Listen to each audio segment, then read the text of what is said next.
And we are just excited to be here today. I have a wonderful host of the political individuals that are running for public office here in Flint, Michigan. I'm going to say I'm just excited. We're moving a little fast today because everybody's like zoom, zoom, zoom, zoom. But again, like I say, I'm just excited for you to be here. How are you today, Mr. Woodson? Fine. Good. How are you today, Mrs. Young? I am excellent. All right. And Mr. Johnson, how are you? Doing well. Thank you very much. Very good, very good. You know how I do things. I don't like to do things scripted. I don't give them the questions ahead of time because I want to put them on the spot. I like putting them on the spot. And I believe that these individuals here can handle it. Amen? Amen. So I want you, the listening audience, to call your friends, tell everybody to tune in. Tune in to Facebook, tune in to WFLT right now because you're getting ready to hear something. All right? So each individual is going to introduce themselves. They're going to take a moment to kind of tell you a little something about them and why they're running for office. So we're going to start, we'll say ladies first. Go ahead. All right. Well, thank you. Thank you so much for having me this morning. And, to my fellow panelists, good to be with you both. Thank you. I am attorney Trishelle Young, and I am running for Genesee County prosecutor. I have 24 years of legal experience. I've been a former prosecutor myself. I was a city attorney for 5 years. I also worked in the Genesee County Prosecutor's Office as an assistant prosecuting attorney. I'm a U.S. Army Airborne veteran. So I have a lot of experience and I have a lot of concern. I think now is the time for criminal justice reform, and I think that I have the experience and the forthwith knowledge to take this prosecutor's office to the 21st century as it relates to technology, as it relates to criminal justice reform, as it relates to addressing the racial disparities that we are seeing that's plaguing our system. And so I am excited, I'm eager, and I think now is the time for change. Very good. Mr. Woodson, can you top that? I should start first. Yeah, you should have started. Catch 22. Yeah. You got to Very catch well it. said. Thank you. My name is Arthur Woodson. I am a veteran, activist, advocate. I started out in 2007 advocating for veterans for benefits. When I started in 2014, we had TTH done in the water, and I was helping a veteran that was stationed at Camp Lejeune. They had TTH in their water from 1957 to 1985. So that's what got me advocating for the city of Flint also. And from there, I wasn't never really into political level because I had worked with Republicans and Democrats when we helping veterans. So I started doing that and got into politics. It's a funny game because we elect politicians hoping that they do what they say they're going to do. And we have been voting for people that we think have our best interests at heart. And we end up doing something totally different. They forget about the masses. So I took it upon myself to run for 34th state, great district state rep, because I know what's in my heart. I know what I want to do. And I got tired of asking people to help the people in the city of Flint. So instead of asking, I want to go down to Lansing and demand that they do for Flint, because we're in two crises. Well, three crises. The water, COVID-19, and racism. Racism being That's number right. one that's been over 401 years. And I don't understand how we have elected officials that we've been voting in a Democratic city, and we're still screaming systematic racism when they have been in charge. So my job is to go down to Lansing, and it's not about just passing bills. It's about doing inquiries and investigations. Where's all that money that they sent you? And why hasn't Governor Whitmer or anyone else told us where all that money went? And then we already have laws on the book. So all I have to do is go over to Eagle, DHHS, and ask them, tell them, hey, we need you back over here to Flint. We understand COVID is an issue, but you should have took care of this first crisis before COVID got here. So I'm taking up too much time. No, you're doing excellent because that's what the people want to hear. We want to hear what's going on. It's the fact that I'm able to hit the ground running. I have been working, and just like I send out, I help the single individual resident and, you know, direct them to the programs. A lot of people don't even know that they can get free health care, even making 450% over the poverty level. And, you know, that's some of the things that we need to get back out there and let people know that there's a lot of different things going on and a lot of programs that they can utilize. And, you know, by law already been passed, I wouldn't have to ask the Republicans or anyone else to help me sponsor a bill or anything because it's already there. That's right. All I need to do is just be put in a position to where I can go down there and, you know, tell them this is what you have to do. So that's why I'm running. That's good. That's good. Tim Johnson. Let me say this, well, good morning, everyone. Good morning. You know, I heard everybody say we have three veterans sitting in front of you. There's 3 people who have actually served this country and served it well. We all was discharged with honorable discharges, and I tell you, that says a lot because we started off as young individuals trying to represent and protect our nation from all the wrongdoings that was going on around the world. It's time to move Genesee County forward. That's right. It's time for dedicated, qualified, and experienced leadership. It's time That's for right. dedicated, qualified leadership. It's time for dedicated, qualified That's right. leadership. It's time to honestly fight crime and corruption without politics. That's a big one in this county. It's time to honestly fight crime and corruption without politics being involved. It's time for a passionate leader who respects and can relate to all citizens regardless of their race, their creed, or their demographic background.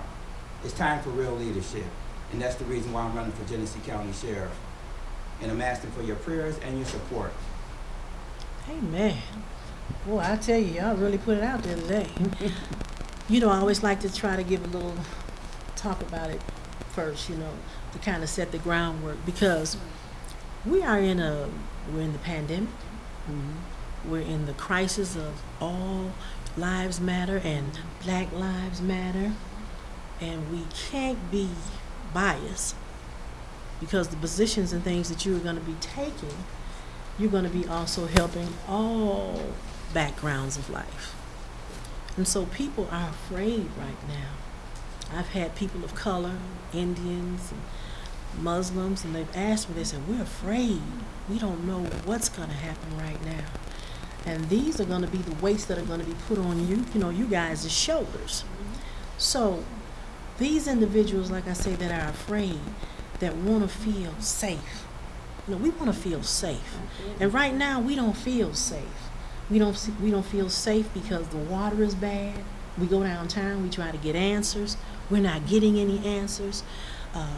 We're going to jail. We're not getting any answers. Nobody's there, an advocate for us. Is just throw them in the jail. You know, when we go through the prosecuting attorney's office, and is there some help there? When it comes to, as you were saying, at the state level, and people need to understand there's somebody there fighting for us. Us, as a people, there's somebody fighting there for us. And when the Black lives do come across there, you know, are you going to fight for us? So that's the question to all of you. And you dig in, whoever wants to dig in first. What are you going to do? You know, What are you going to do? First of all, we need people in office who's going to represent us, who's going to look out for our best interests, and politics aside. And that's the problem in this county, is politics heavy. Politics aside, we need some honest fighters in that office that's going to represent the people.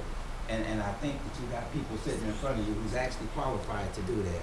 You know, we've all been out there in the field, we've all been out there on that front line trying to fight to keep this county safe, keep the city safe.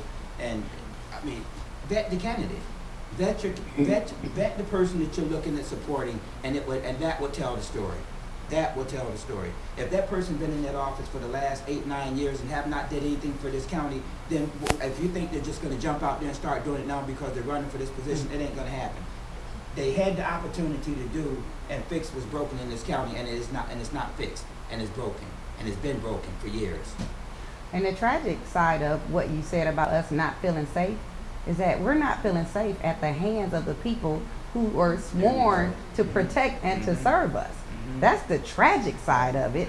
not only am I having to fear my fellow man, but I have to fear the person who I have to call to come to help me. Now I have to worry about you, either disrespecting me or treating me aggressively or judging me for the skin that I'm in.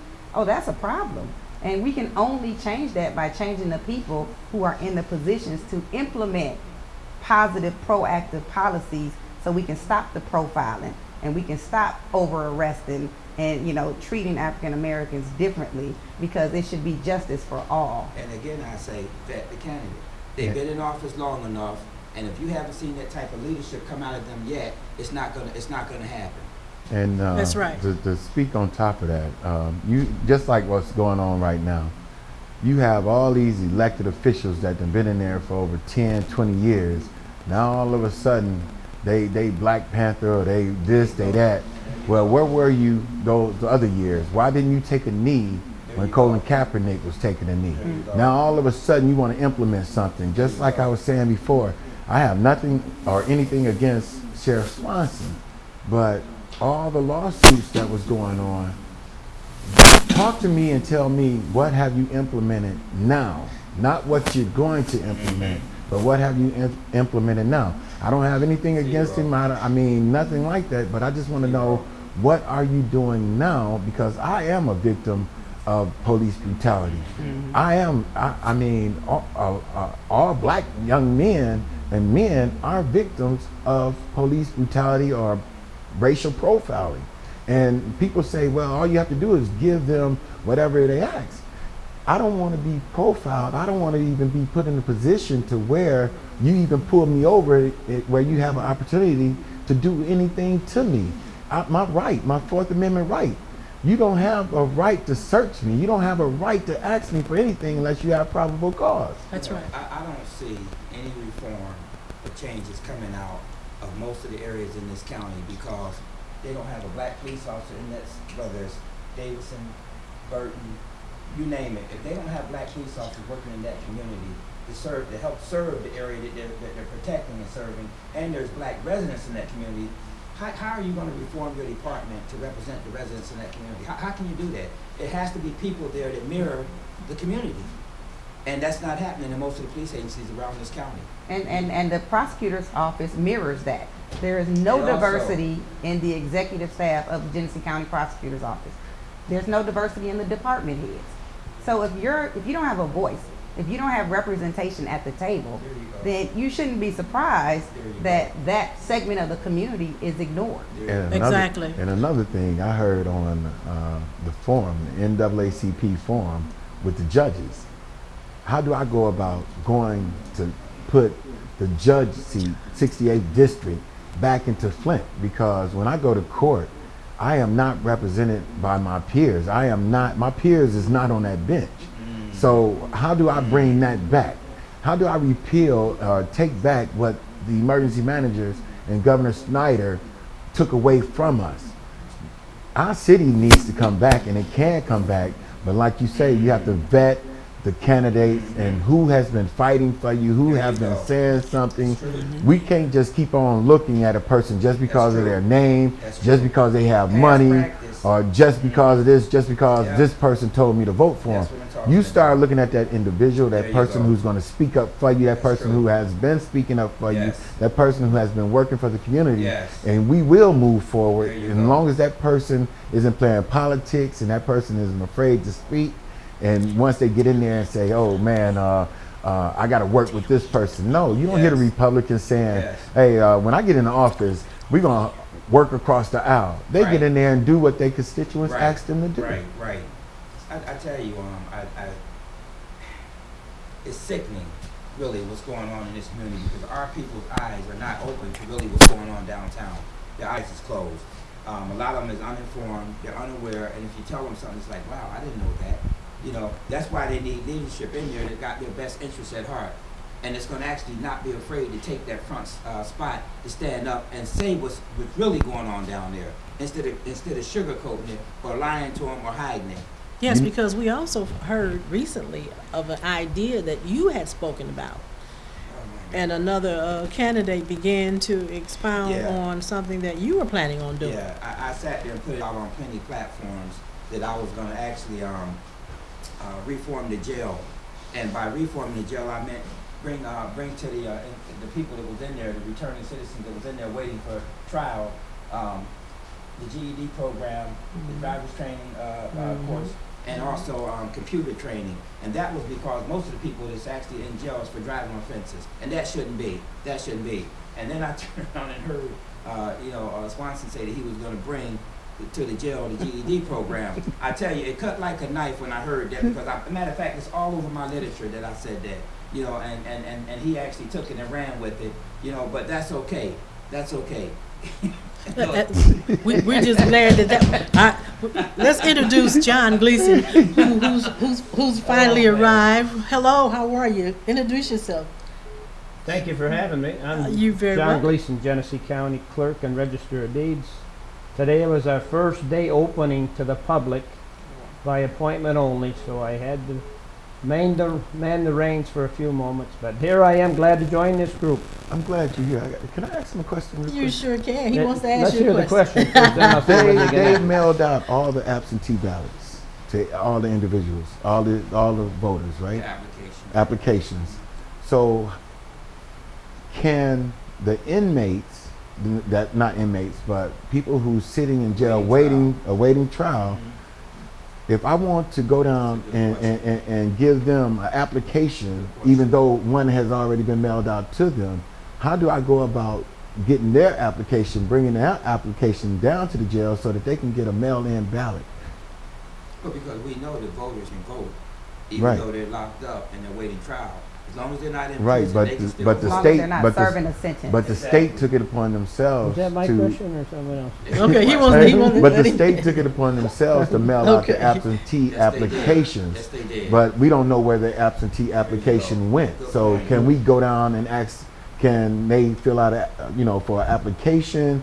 Do we have to find the application that they sent out first? How do we go about getting them an absentee ballot? First of all, John's gonna get you when it's over. what's your next question? Obviously, I'm not going to get to answer that one. What's your next one, all right? No, it's just that one because I need to go down there and get the absentee All right, now I want ballots to tell you for them. something. That's probably one of the most proud activities that we've taken since I've been clerk. Over the last 2 years, we've taken a team of preachers and volunteers, and we have registered over 300 inmates in the Genesee County Jail because they do have that right. That's good. Before they are sentenced, you have the right to vote, but we took a team in there twice. Spiritual leadership and political activity so that they could vote. Now, why did I go? Because if they could register in the presence of a clerk, then they could absentee vote the first time, prior to Proposal 3 being changed. Now, where you can vote for no reason. I literally had to be there for all 300 and some applicants that wanted to vote. When I checked back with the sergeant and said, okay, how many of these people got their ballots? We registered them, and we gave them an application for an absentee ballot. They got both. And I delivered most of them personally. They didn't get a ballot in that jail. They did not get a ballot in that jail. How do they get a ballot in the Right, jail? how do we rectify that for this upcoming There you election? go. There you go. Well, you would need to make sure that the clerks understand that freedom is important. The only voice you have in a democracy is your vote. You can scream all you want. But how would they You get can that protest ballot all in you jail? want, but nothing is going to change until you vote. But Because what they do is they give their home address on that application. And then it's supposed to be forwarded to that. So if they say Yeah. that I'm a resident of the Genesee County Jail, Yeah. then the ballot would be sent to the jail. They are supposed to So- get that so ballot. when- Supposedly. So then it's up to the jailers to actually give them the ballot. No, it's up to the clerk. The clerk, they have got to do their job because I delivered the applications and the registrations to the communities Is the clerk themselves. gonna I take took them there. Is the clerk gonna take Okay, the so ballot to the now, jail? so now what we see is that we have the answer, we have an issue. and we have an We have a issue. loop. No, We- listen we- to what I'm we- saying. Right, we have an issue, but we also have an answer. So now we know how to proceed. we can't proceed, you Well, we know how to through. take the first step. It's Right, about right, 6 exactly. steps. We know how to- I we- want to say this, Pastor. Excuse Okay, me, go ahead. I got here late, so I'm not catching up. Okay, It's probably been one of the least best kept secrets for voter suppression. Those folks, citizens, they're citizens. Mhm. Regardless of what other title you give them, they're citizens. With all rights. Every right that we have, they have. It's probably been the least secretive of all suppression activities. mm-hmm, When we talk to them guys, we say vote. For people that are putting you in prison for nonviolent petty crimes, you only have one recourse. You have to change that leadership. Because nothing else is going to work. You can scream, you can protest, you can write letters, but your vote is what the ultimate change factor is. Your vote is your voice. That's what's not being implemented. When I look at Flint, 66% of the city of Flint turned out when Obama ran in 08. 66%.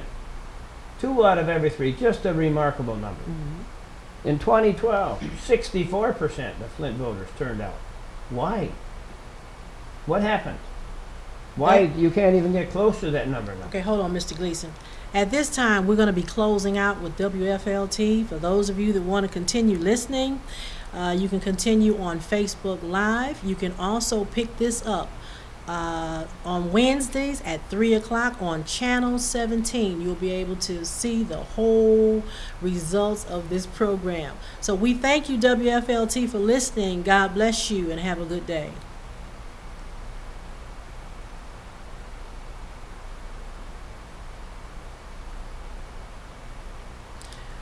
We'll be continuing this on with Meet the Candidates, and each individual here today will be telling you their own personal story, why we are going to be electing them into office. So you're going to definitely get a chance to meet them today. We were already having a conversation, and we're going to continue to have that conversation. And I believe that Mr. Gleason was giving the explanation. Go ahead, sir. Well, my name is John Gleason, Genesee County Clerk Register of Deeds. I served 8 years as Genesee County Commissioner, served 4 years in the State House, and I served 6 years in the State Senate. And the last nearly 8 years as your County Clerk and Register of Deeds. One thing that we've made, it's just a premium. Voter access, constituent access. We have spent a lot of money making our office accessible. Almost $2 million. My theme when I ran for office was online, not inline, so that you could order stuff from your business, you could order it from home, order it from college, wherever you had internet access. We think that we've made that a priority. We think it's a lot safer. We think people purchase more things online than they do in person anymore. If you talk to the typical purchaser today, they buy a lot of stuff online, and we said, you know, why in the world can't they buy the documents online? We made it a priority, in my opinion, to make voting access easier. $800,000 in new voting equipment purchases. And this is one of the things I'm most proud of. I would not buy that, even though the state was directing us to purchase new voting equipment, because it had been decades since we had made that investment as a state. I would not take that journey alone. What I did was I went around and we got 7 of the largest counties in Michigan to build a collaboration so we could use the economy of scale, so I could save the taxpayers of Genesee County some leverage on the cost, and also that we could throw some freebies, some administrative amenities that were not going to be available to individual counties. We tried to grow that. Too many counties, in my opinion, were small-minded and went their own way.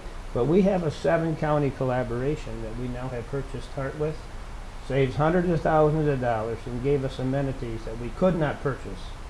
We could not purchase without that collaboration. I'm proud of putting that team together, and it's been very successful and saved an awful lot of money.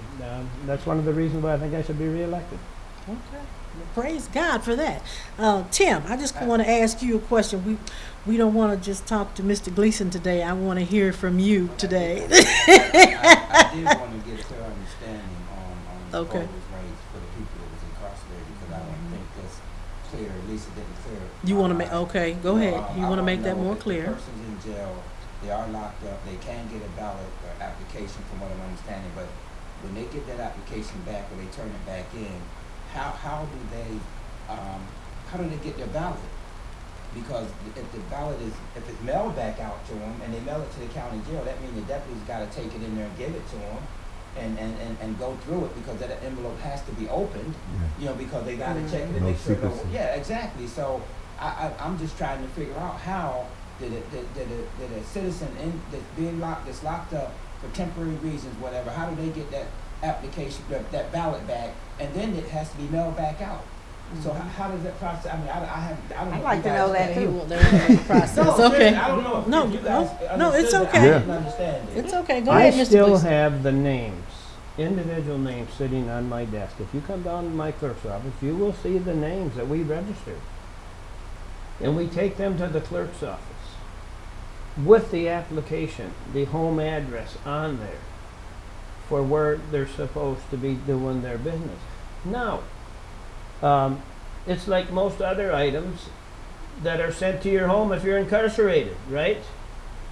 But that's But the what- clerk has got a job to do, and that's to make sure we gave them a stack. It didn't go in with all the other applications. It went in as an individual Mr. stack. Gleason, you're not Oh, yeah. answering the question. The question is, how does that person get their ballot? They're supposed to get the ballot from the county clerk. And let me say this, excuse me, from the municipal clerk. Let me say this, because this is important. I have talked, I think I might have talked to Chief Johnson about this as well, but I know that I talked to Phil Hart about this, because I think it's so important. We have precincts in the city of Flint where 4 people, 6 people, in some elections, nobody votes. I think one of the best ways that we can assure that sanctity of that vote is to open up a voting precinct in the jail itself.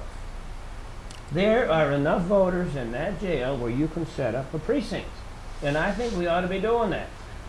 But for There's right no reason why now, we can't do it. but for right now, we don't have that. And what Chief Johnson is asking, when you take it over to the clerk's office, is it separated from all the other applications because they have to put their home address on there? Is it separated to where, hey, these are they are incarcerated Right. or being held over at the county jail. We don't want their absentee ballots to go to their homes to where somebody else has to bring it up to the jail. Is it separated? Do they hand carry the ballots over there to these inmates? Then once it gets over there, the part that Chief Johnson asks, who goes over there and get the ballot, because the guards are able to look inside the ballots because you cannot seal Yeah. the envelopes because they have to look at everything going out. So is there a clerk or is there someone that goes over there and every day and say, hey, you know what, we're going to pick up these ballots at 10 o'clock every morning. Somebody from the clerk's office. Make sure that the inmates are able to bring their ballots, just like they go eat commissary, whatever. You go to their pods or whatever they're in, and you stand there. Hey, we want y'all to form a line, bring y'all ballots to us, and sorry about that. And the clerk is able to pick up the ballots. We need to find a way of getting the ballots inside there without any default or people looking at their ballots and they're not afraid to. And Yeah, the significance, John, of that is 93% of the people in the Genesee County Jail are in their pre-conviction. Pre-sentencing. Yeah, so they're eligible to vote. Yep. So I'm hearing a clear gap It's a gap. where they're not even No. receiving their ballots. Yes, and I'll tell you what we do. It's so important to us that we actually bring in an attorney from Washington, D.C. She handles the administrative and the legal side of it. Our job, my job as the clerk, is to just be in person. Be there in person to watch the signatures. Make sure that they are registering in my presence. The nice lady, I can't remember her name right now, comes in, she flies in every single time, been there for every single registration. She flies in from Washington, D.C. as a representative of the ACLU. And that is her job. She sets it up. She's part of the communication with the jail, and she takes care of that administration of that ballot to make sure that all legal aspects of that are. Has that been done for this August primary? Not yet. No, Where are we not waiting yet, on? no. Just because of the COVID. Will it be done? The COVID has changed so many different aspects of this. Will it be done for the August Um, primary? I'd say no, because of the COVID. You just don't have access. What? You why- can't- Why we don't have? Let me access? add this Oh, phone well, number in for the listening audience. For those of you that are that's a listening, serious if subject. you'd like to call in and ask those questions, the number is 308-7929. 308-7929. I also want to just get the candidates, because this is a very important issue that we're talking about right now. Is very important. And we're going to be discussing this even after the show so that they can come to an understanding. Because, see, these are the things that we need to understand that are problems. And they want to get these things fixed. And the only way that we're going to get these things fixed and handled is that we're willing to work together.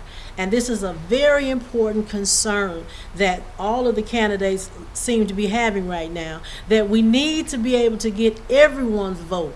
Not just, a particular vote, but be able to find out if people are getting what they're supposed to be getting so that they can vote in this election. And yes, we all know that the pandemic has caused a lot of problems. We don't want anybody to think that we're here and we're picking on any particular person. But what we're trying to do is get answers. That's the whole reason for this. That's why it's called Meet the Candidates. We're not doing anything scripted. People are trying to find out. He's going for his 34th seat. She's going for prosecuting attorney. He's going for sheriff. This is good to know. John Gleason, he's going for his role as the county clerk. These are positions that are important in making our decisions. And I want you, the listeners, to see, and you're seeing their hearts. You're seeing right now their passion for what they're doing. So I just want to kind of change it up just a little bit, because I want to know your passions. And we see your passions for what you're doing. What is your passion for this? That's the reason why you need a passion. You need a public servant who's passionate and can relate to all citizens regardless of their race, creed, or demographic background. I think I said that. You need somebody in that office that represents you with strong leadership skills and qualities. You need somebody who actually has been out there on the front line proving that they can fulfill that job that they're going for. Not just a lot of talk. The bottom line is, it's time to take a look at your candidates. It's time, if you want some real leadership out there, it's time for you to really vet your candidates instead of going with past practice or word or someone who word of mouth who used to be in there, whatever. Look at the history. Look at their work ethics. Look at what they've done in this community so far, or even if they've been out on the front line before. All of those things makes a difference. And I tell you, it's really something to come into and I gotta say this, I'm sorry. It's really something to come into a black area and ask for their support. But then but tell those people that if the candidate black that's running, they're not gonna get the white support out in the white area. Where did that come from? If that's not a racist statement, I don't know what is. But that was said. That was definitely said during this race right here. That they come into the black area asking for the black pastor support, asking for the black people support, but then they say, the candidates that's running, they're good people, but they're not going to get the white support out of the county. So what are you telling the people? You're pushing racism all day long. Our people have to open up their eyes and see what's going on, and that's the problem. Stop listening to what somebody's telling you and research it for yourself, because if you don't research it for yourself, you're not going to get the full truth of what's going on in this community. And you know what? The sad part, classism and racism, and that's what I always say. They make you feel like you're gonna be like them one day. It's sad that our community has been ran by certain type groups of mayors and council members, but it's somebody behind the scenes There you go. that doesn't Calling live the in the shots. city of Flint calling the shots. There you go. And I'm not part of that clique. And I see it for myself. Just like Richard Beard, Governor Snyder's right-hand man, came in here and played all of us against each other and told me to go crawl back into my hole. So, he got a hole coming, but it's not the hole that he wants. But at the same time, we have to really speak up and say something. Well, And See, now, they told him to crawl back in his hole. I have never seen you in no hole, so evidently you didn't listen to him. So stay on the battlefield. Oh no, I'm That's gonna what say you've been that. doing. I That's mean, why you you know, stay on the battlefield. we did. Mr. Gleason helped me. He got the buses when we went down to Lansing. He helped me get a bus. We got buses to go down to Lansing and protest Governor Snyder. We recalled Governor Snyder. We need people that doesn't go by the establishment. Our Democratic Party is just as bad as the Republican Party because they play that 3-card Molly thing. They put the people who they want in place instead of the people who needs to be in place. They tell us they sell us hope, and when they get there, they don't give us that hope There that you they go. sold There us. you go. So what we need to do is get people that they do not like. That's the best indicator to determine who it is that you want. That's When good. you see the establishment and when you see all the people going against that one individual, that's the person that you really truly want, because they don't want that person to be able to get a voice to let the people, show them how to, what to look at, That's right. how to think. They want to tell them how to think, That's right. but they don't want the person to tell them how to open up their eyes and wake up and show them what's really going on. It's from the judicial system all the way up. So you saying you need real leadership that's not bought and paid for? Right. No, I mean, That's true. real That's talk. true. That's This it. is real That's talk. right. Right, Let's it's- call it like it- it is. it's called- So you need real leadership in office that's not bought and paid for. It's called That's the bottom unbought. line. It's called unbought and unbossed. As long as I'm not in your pocket, you can't tell me nothing. Exactly. I'm telling you right now. Exactly. You can't give me $1. You can't give me a favor. You can't give me anything. Yeah. I didn't even. They was sending me endorsement letters, right? I did not. I filled out one of them because I just wanted to see what they was going to say, MEA, and I cussed them out, right? Because I already knew what they was going to say because they already have their candidates picked. So I don't want, even though UAW didn't endorse me, which I don't even think they endorsed the state rep because they be taking endorsements without people telling them that they endorse. But I don't want endorsements. I'm gonna work for the people, but I don't want you to feel the establishment, the top administration. I don't want them to feel like they own me. And the So bottom don't line give me is- nothing. And the bottom That's- line is, if they didn't support you, that's only, and most of them probably don't even live in the county, but that's only their vote.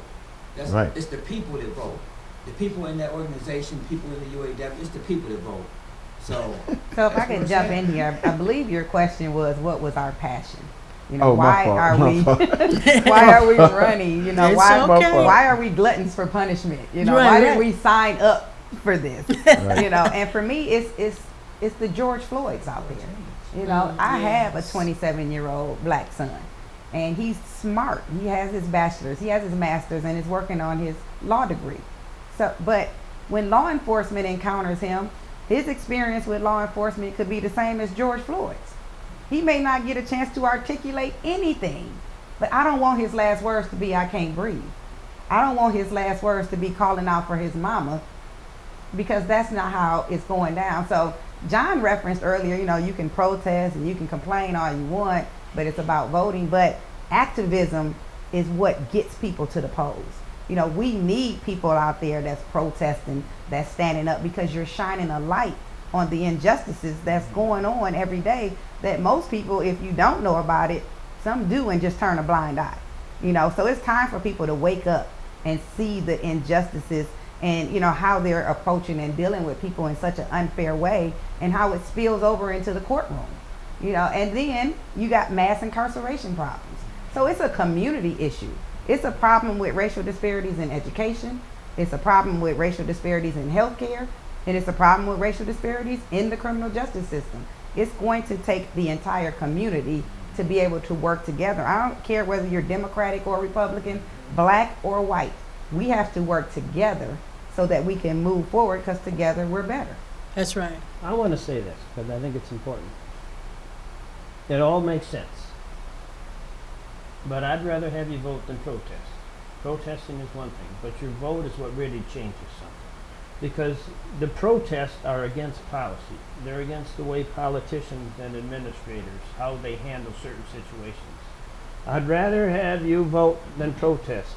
If you protest and vote, then don't vote, you haven't changed anything. You got to do But both. I want to say But- that, but because I think this is important. I've been in office 25 years. I don't believe there's anybody in this county that's been more outspoken, that has been more visible, that has used their office for inclusiveness than I have.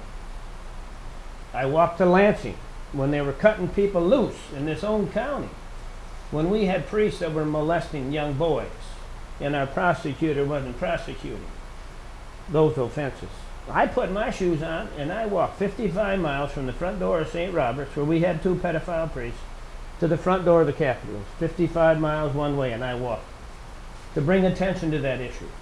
That law's been changed now. You know, as an attorney now, that the statute of limitations are not what they were. But you had to But- walk first That was to a bring protest. You attention. better believe it. But there's another thing I did too, and I voted. Absolutely. We brought issues. When they were raising heck about what was going on in Lansing, we used my office. The front steps of the courthouse had been used more by me than I think all my predecessors combined. Only a week ago, under Juneteenth, a historic, significant time that we all must remember, we used our office to point out the indiscrepancies. Okay, Abraham Lincoln gave the Emancipation Proclamation January 1st of 63. June 19th of 65, 2.5 years later, they finally went down to Texas. Even though every single landowner, slave owner, knew that that Emancipation Proclamation had been given 2.5 years earlier. So we use our office. Because voting's important. Okay. Voting- We use our you have office. to vote. We Everybody wouldn't know be we gotta here. vote. None of us would sit here. Everybody here know we gotta vote. Let me tell Absolutely. you something. Without those protests out there, we wouldn't even be sitting here right now. And we wouldn't be talking about this. It took the protest to bring light to all the injustice that's going on around this county. And I don't advocate violence. But Right. I tell you what, if those protesters wouldn't have been out there on the front line, they wouldn't be talking about changing anything. The crime that occurred down in, was it Florida? It took them 3 months later? No. I don't even know. Some of the Aubrey, Yeah, I don't Oh, even. Ahmaud Arbery. right. But it took them 3 months after it happened to bring them people to justice, only because of protesters. So if we didn't protest and the people didn't protest, we wouldn't be where we're at right now today. I'm What gonna I'm tell. saying, I'm Chief, gonna. No, I'm I gonna. understood what You you gotta were do saying. both. You gotta do I'm both. gonna say it Gotta like do this, both. and then, like I said earlier, they put people in place, especially the Democratic Party. They put people in place that they have in the establishment. So when you vote, you're really voting for the same person that was in office that you voted out, because they didn't put and made it to where you have to vote for a person that's not gonna get in there and do what they say they're gonna do anyway. Until we change our mindset and we wake up and see who's really actually fighting for us, instead of photo opping and all that other stuff, and then doing parades, and trying to Instead of protect. marching and protesting, they're out there doing I mean, parades. it ain't Never no. got us nowhere. I mean, Parades for a seriously, celebration. We wasn't celebrating George I Floyd's life. can't go out there, right? I can't go out there. I'm serious. I got chills now, because I know I'm not out there to hold hands and sing Kumbaya songs. Exactly. I'm not. 1964, we sung "We Should Overcome." We should not be singing "We Should Overcome" in 2020. I agree. My granddaughter will not be marching, and she will not be protesting. I'm gonna run, but by the grace of God, if I make it, I'm gonna do what I need to do to help the people in the city of Flint and the state, and whatever I can do to help the blacks and whites and everybody else. If I don't win, I'm gonna get out there on the front line, and I'm not singing. That's right. I am not singing anymore. It's so ironic how when it's time for us to be treated equal, it's a problem. But while you doing it, it's no problem. Let me give you an example real quick, right? Go ahead. 1862, April 1862, DC paid the slave owners $300 for each individual slave. That is what you call reparations. Which would be equivalent to $8,000 per slave today. How is it that when we say, hey, you know what, y'all told us that we was going to get 40 acres and a mule. You had indentured servants that had to work for 2 years, then they got off. They wasn't really actually slaves. But you promised us 40 acres and a mule. You got generational wealth that came from those slaves that was working, but we can't say, hey, Can y'all let us get a business district? How is it that Grand Rapids, which is 80% white, have a black business district? Flint, which is 70% black, does not have a business district, 'Cause we're being black lied business district. Because we have people in play that's pulling the strings, Being lied to. and the mayor, the city council, all those are just puppets, just face. That's it. For all these years, we could have took DDA, put it up on Cloud Road, Pearson Road, Dort Highway, all these other different places, because DDA get money for each millage that is passed. They getting all this money. Then by being a DDA district, MEDC, which is the Michigan Economic Development Corporation, only in DDA areas can that MEDC send grant money to that area. So they do not want that Cloud Road, which used to look like Miller Road, to come back up. But you know what? I have a joke for them. No matter what, I don't have to be elected to do that right there.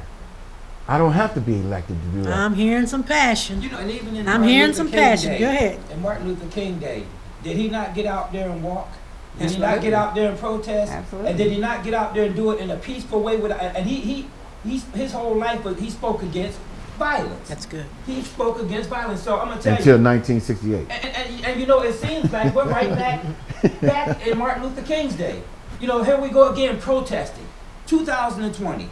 We got to be out on the front line protesting against injustice as far as what's being done to people, our people. But we get back to that leadership though. We put the Al Sharptons and the Jesse Jacksons, excuse me, if that was y'all people, I'm sorry. It's not mine. This is a meet the candidates. We I want to mean, know you. Come on. You look at him, I mean, he was an FBI informant. You know what I'm saying? A provocateur or an infiltrator. Now, your speech was good at George Floyd's funeral. It was a beautiful speech. Get your knee off my neck. Why wasn't you telling them to get your knee off your neck after Martin Luther King got assassinated? Malcolm X got That's assassinated. good. That's good. Why all of a sudden you want to sound like a rebel now? Like I said earlier, the elected officials, the African American elected officials, are only using this as cover. They are able to speak freely now because they don't feel like their white counterparts will say anything to them. But as soon as this is over with, they're going to run right back to their corner and they won't say anything else black until their white counterparts allow them to. So say something. This That's is my motto. This is meet the candidates. I want you to meet them. Come on, step sorry. right in. I'm sorry, y'all. I'm done. Let me jump in here real quick. Okay, go right ahead. What Art is talking about. What Brother Art just said, I have faced that. In the late 1990s, we didn't have women and we didn't have minorities on county boards. You didn't have them because, like you said, it was orchestrated. The slots were taken. People couldn't be part of the policy making. I took that on. I was the first person that I know of. Because of the political cost, they thought they were going to run this old boy out of office. And the people, the ones you guys are talking about, said, no, you're not. He's one of us. He's speaking up for us. He's going to stay in there. The establishment, they couldn't have come after me any harder than they did in the late 1990s. I was the first person, possibly in Michigan, that was nominated for the John F. Kennedy Profiles and Courage Award, an award given out by the family, for speaking up for minorities and women so that they could play a bigger role in the policy making. We didn't have a woman, if you can believe this. And you know If I you can can. believe this. On the Oh, Park I believe it. Commission. Yes, yes. Park Commission, the mother's the one that takes the kid to the park, not the dad. We didn't have a woman on there till I started raising heck saying, wait a minute, why do we not have representation? Now we had commissioners on there, but no commissioner said we should have a mother that's not a politician on here. I don't know if you know Benita White, first female road commission. 1913 road commissions were founded in Michigan. 1990, whatever, in the late 1990s, I led the charge for Benita White to become the first female on the road commission. She came out of GM World Headquarters right down here off Hill Road. Very, very educated. She's got 2 masters and very educated, well-spoken. We put her in there. One of the first things that Miss White found out was about their sexual harassment. The women are being mistreated, not being treated in a professional fashion. That's why you need the diversity, the general diversity, gender, and make the face look like the community. That's exactly what you're talking about, Art. But I experienced that. They did everything they could to run me out of office because they said, no, we got to change this. We got to change who's making the decision, who's playing ball. Let me say this before we go on to something else. This county's rigged. And I'll tell you how it's rigged. We do not believe in elections in this county. That's your phone ringing for somebody to kick in a little money to the church. Right. Can I ask Trishelle? But let me say this. Trishelle a question We real do quick? not, let me just finish this real quick. We don't do elections in this county. We do appointments. The right person will step down so that they can make an appointment so the next person, part of the establishment, can raise up and take that position and have the incumbency title with that position. So they can get all the administrative, all the organizational support and say, this guy's the incumbent, you can't beat an incumbent. Our county's too good at that. We do it with judges, we do it with sheriff, we do it with everybody we can do. Just did it with Sheriff. Okay, It's we one can, of the reasons Can why I I ran ask for Trishelle this clerk. question about okay, we lead? gotta wrap it up It won't because we take get nothing but into, 2 seconds. okay, we gotta do it real quick. Yeah, Trishelle, the veterans. Okay, we got a few minutes. All Go right, ahead. Trishelle, Answer the question. Veterans Okay, have what they we call got- veteran court, okay. right, for Correct. PTSD. Correct. Our kids being poisoned in the city of Flint, it's over 8,000 of them. Mm-hmm. They have behavior issues. As prosecutor, when these kids come in, how differently would you look at them? Would you look at them differently as far as, all right, I'm gonna give you the benefit of doubt, or I'm gonna look at you, let me send some counselors down and get you examined to see if the lead is what caused you to do or the actions that you have taken. Would you do that as a prosecutor as far as looking out for the kids that have been poisoned? So let me say this. 98% of the prosecutors across the country are white men. The country. So there is a clear lack of representation or diversity in the position of prosecutor because that has been a very protected position. As John, you alluded to, they pick and choose who they want in those positions. As a prosecutor that comes from this community, that's a reflection of this community, that has raised kids in this community, and that's been involved in the Flint water crisis for the past 5 years. We still have local, state, and federal cases going on. We just now have the green light to put Snyder under deposition. So absolutely, these kids, they're victims. They're victims of the government. The government poisoned them. The government exposed them. And it's our job to not continue or permeate that by throwing them in incarceration and, just punishing them. We have to give them the help that they need, not just in the criminal justice system, but primarily in the educational system. So absolutely, that cannot be overlooked in this county. And this Genesee County prosecutor has been asleep on the job from day one as it related to the Flint water crisis and to our kids.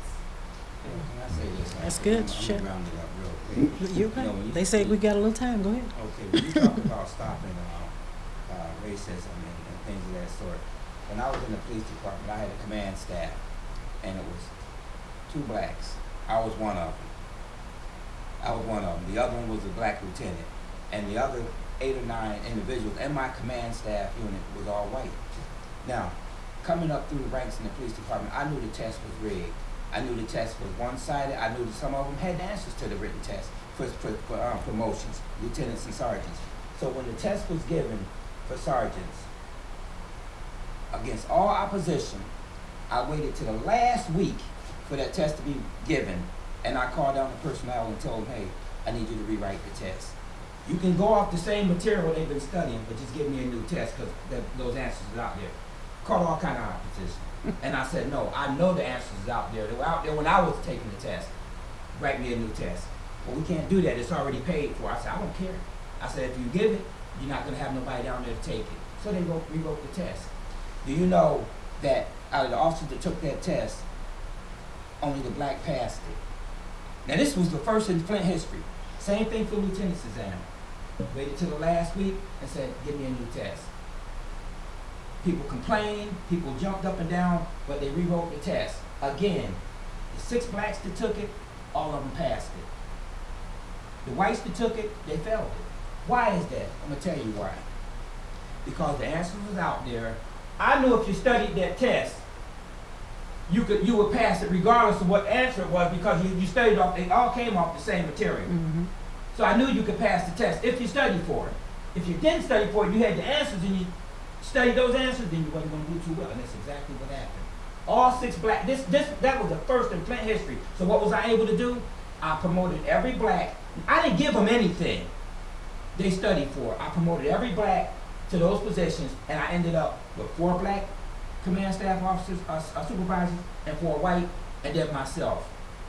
Bottom line, if you want fair representation, you got to put somebody in that office who's going to fight for equal justice for everybody. Not just one race, not just what. Make it, just make the playing ground fair. Make it fair. Make it fair. Make it fair. And let people do what they do. And if you pass it, you pass it. If you fail it, you fail it. Then you need to go back and restudy some more. I took the lieutenant's exam twice before I passed it. Make it fair, though. That's all we're saying right here. We're going to take the that's all time I'm up. saying. I'm That's all going anybody is saying. to. I want to take this time now to give each candidate time to tell listening audience why we should vote you into office. And you got to be real good with your timing.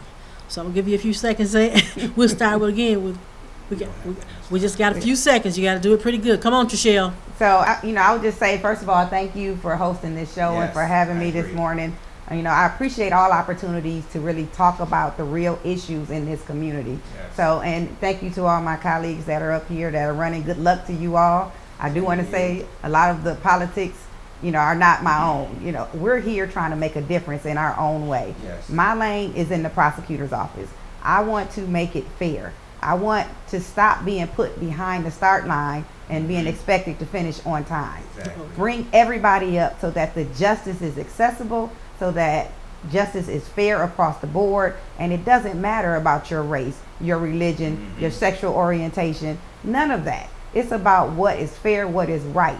And so if we can do that, we can start to move forward and make progress as a community, because it's going to take a village for this community to move forward. That's So, good, Trishelle. Thank you. Okay, Real- you want somebody in that seat that's dedicated, qualified, and experienced. Period. That's the bottom line. Vet your candidates, vet your candidates, vet your candidates. Do your research, look at them, see who you're voting for, and you'll make the right choice. Thank you. Mine's real quick. I thank you for bringing me on. I thank Yes. everybody on here. You heard the passion from each and every one of Yes, us. you guys did And really well. Don't take politics and personal, those 2 different things. If you don't vote for me, I'm still your representative. That's if you good. do vote for me, I am your representative. I will work for you no matter what. And even though we might have differences right now, I'm going to get out of campaign mode and go into governance mode. And I have nothing against you personally. We're going to still smile, eat, and break bread together. Just because you support one candidate doesn't mean that I hate you. Thank you. Mr. Gleason. Yeah, thank you for this opportunity. I really appreciate it. And it's nice to be part of this conversation. I don't think Genesee County voters and citizens have seen someone that has been as outspoken as I have. And the best thing about it, I had a good team around me. When they told me something, it was true. I spoke out about the misspending. I spoke out about the misdirection of trips being taken out of town. I spoke out against the way that the county should be run. I didn't think it was fair when people get appointed rather than elected. I don't think it's fair when people don't fill out their application to be a candidate. There's rules and laws that we must follow. I'm a stickler for the law. We get in a lot of controversy, and I'm darn proud of it, because what we do the right thing. If you can say one thing about our office is that we do the right thing. A lot of people don't like it. A lot of the establishment don't like it because we're trying to tell them to do the right thing. If you want things to keep moving forward, then I'd say vote for John Gleason for Genesee County Clerk. Thank you. Again, you have been listening to Meet the Candidates. We're going to be back here every week. You're going to be able to listen to all the candidates. And just like I did today, I'm going to turn them loose so that you can see that they have a drive and a spunk. And they're eager to take on their new roles in these offices.